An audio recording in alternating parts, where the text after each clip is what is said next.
Hello and welcome. Here we are at Silverstone, the International Circuit. I am in the 2015 Porsche 919 Hybrid LMP1 car. This is the exclusive series, so I went looking for endurance races to see, can any of them be done endlessly?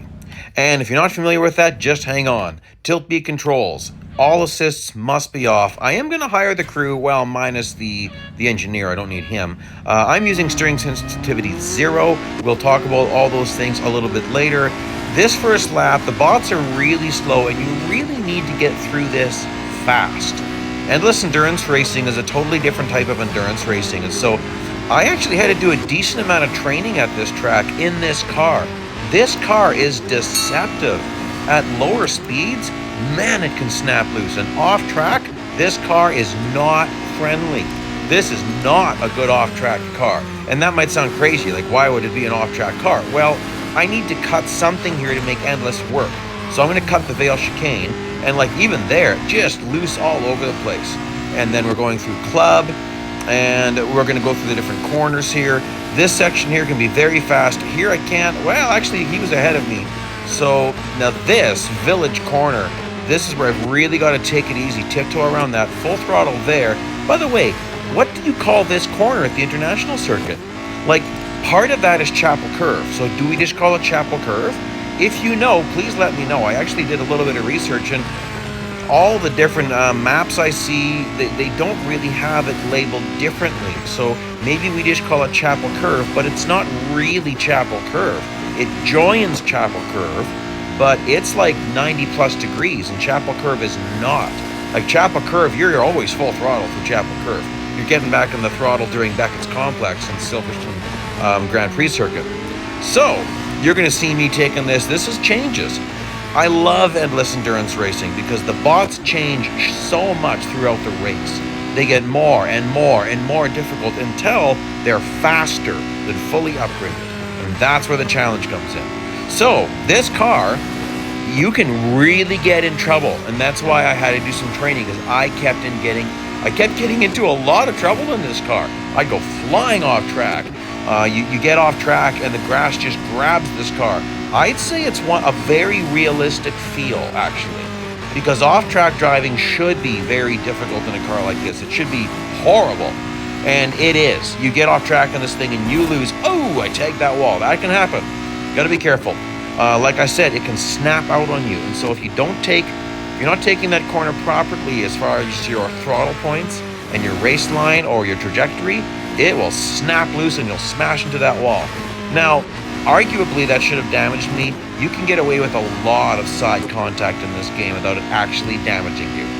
So this car is so fast that even as you're going through Abbey here, you can run into trouble. And farm, you notice I'm braking during farm.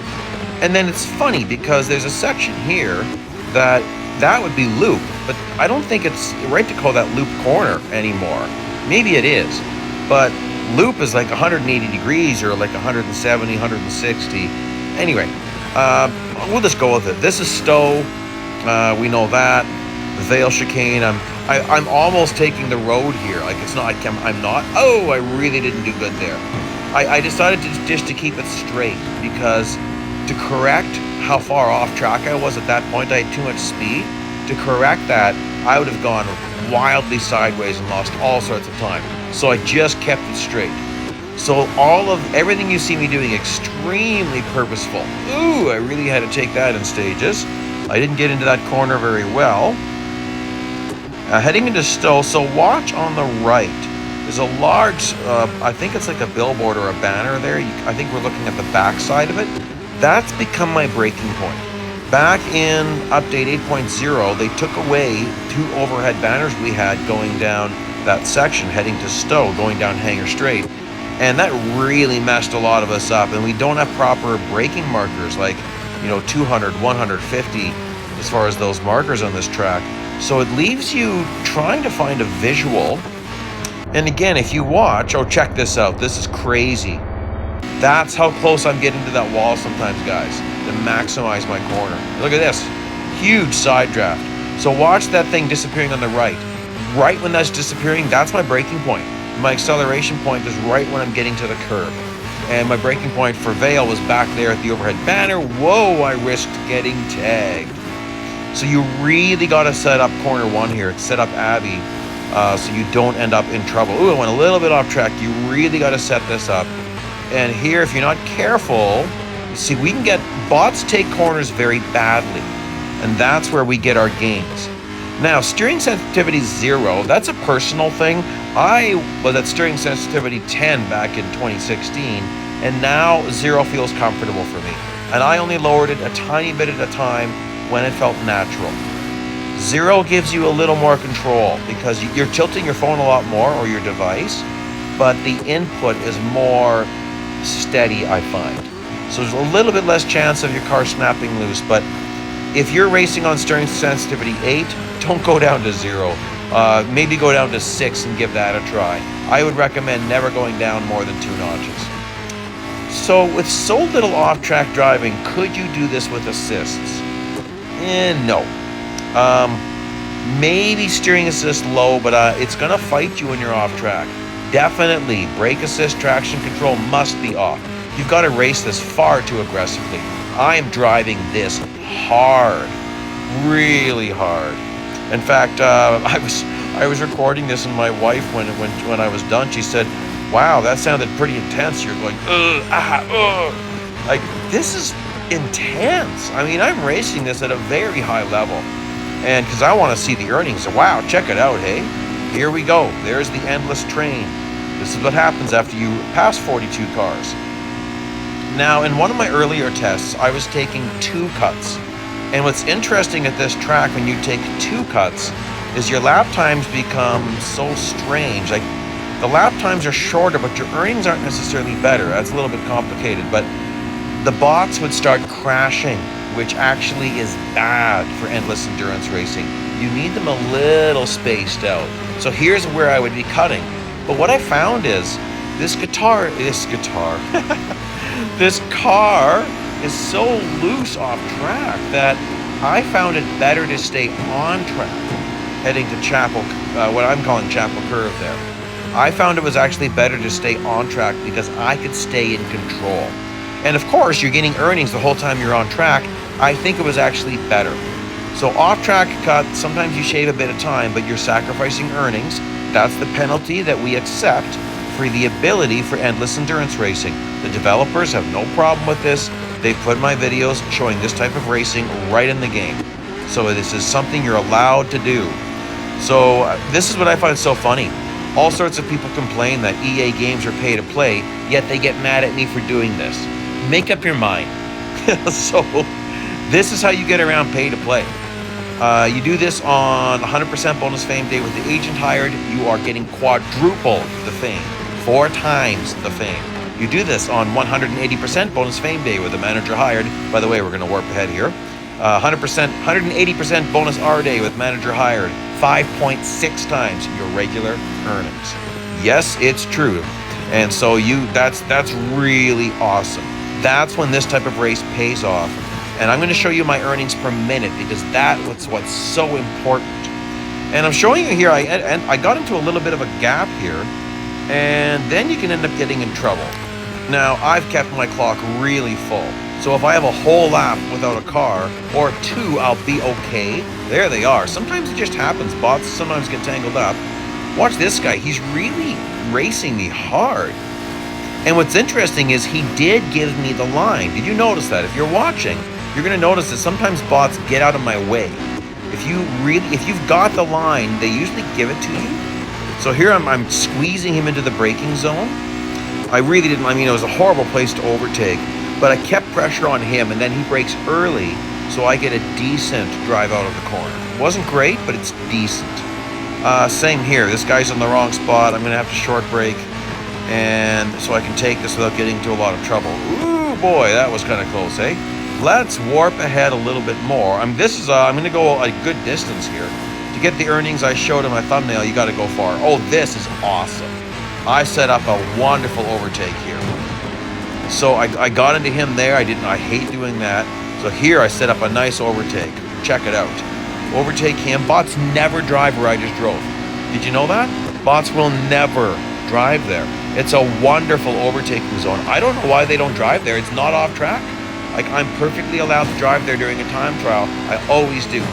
I've got Group 8 times here before. And you've got to use that. You've got to widen out these corners as much as you can. Now, you might have noticed that there's several ways you can take Village. Sometimes, like with cars in the way, this guy's going to be in my way. Oh, nuts! Man, that grass grabbed me. What I hate about that is that just hurt my earnings per minute. Like, that's like a 1.5-second mistake. Oh! That was heavy contact. That might have damaged me. I don't have a cracked windshield, and if you've watched my channel, you've heard me say before, you can get away with a lot of side contact before it actually hurts you. Eventually, it will hurt you. Oh, all over the place. We're going to warp ahead again here. So it's possible a slam that hard into a car, it's possible that damaged me. I'm going to keep going anyway. I've been training, working with it. Oh, nuts! I don't know what happened. I was braking at a decent time. I mean, maybe I came out of the Vale chicane faster than expected and the speed just was too much. Getting to Village. That's surprising. So at this point, you can see my mirrors, both my mirrors are bent. I probably have smashed out my side windows. By the way, with the modern Le Mans cars that we've just been getting added, like the Ferrari 499, Porsche 963, Acura, BMW, all those cars, you can do interesting damage. If you smash the cars enough, the doors open. The back will actually open, and the back section, the very rear wing there, will come dislodged, and then a part of it will separate it and it can open so you could get access to the engine, I guess. It's pretty cool, like more attention to detail, stuff that could not happen to this car. Like, you can't damage this car the same way you can damage the newer cars. So I love that. There's an attention to detail. Could have been carryover from Slingshot Games. You can see my bent mirror there. Oh boy. We're going to go to 100 kilometers. Then I'm going to do a freeze frame. And some people have asked, how do I always end my races so precisely? I don't, guys. I go back and give the distance back. I'll show you what I'm talking about, okay? So when I say actual race time, which you're going to see in a bit, what I mean by that is green light to 100 kilometers. So I stopped the race at that point to give you more accurate numbers. So if you wanted to figure out, okay, if I drive just like, oh, nuts. If I drive just like ME7, but I go double the distance, I go 200, how much will I earn? Oh, just double the numbers. Now, if you're making mistakes, though, you're going to earn less. And you could earn more. I've actually earned a little bit more than what I'm about to show you, but it was a shorter race. And so I thought, nah, let's see what happens if I go the distance. Ooh, thought I was going to hit the wall there. There's the freeze point. Actual race time, 22 minutes, 22 seconds. I was hooked up on the draft. I stayed there for a bit. So here I go. Now I'm going to go back. So here I'm getting very precise. There at a 100. And then I'm going to go hard reverse because it doesn't do anything if you do reverse. And I don't know, I just decided I'd drive in reverse till the race ends. 104 kilometers an hour in reverse, holy smokes. So check it out. 12,520 R per minute with the manager, 6,260 without. What about the fame numbers? Oh yeah, baby. 2,092 fame per minute with the agent, 1,046 without. That's a very good paying race. If you've got this car, it's a great race to get in rotation. Lots of fun. Please like, please subscribe. Thanks for joining me. Bye-bye.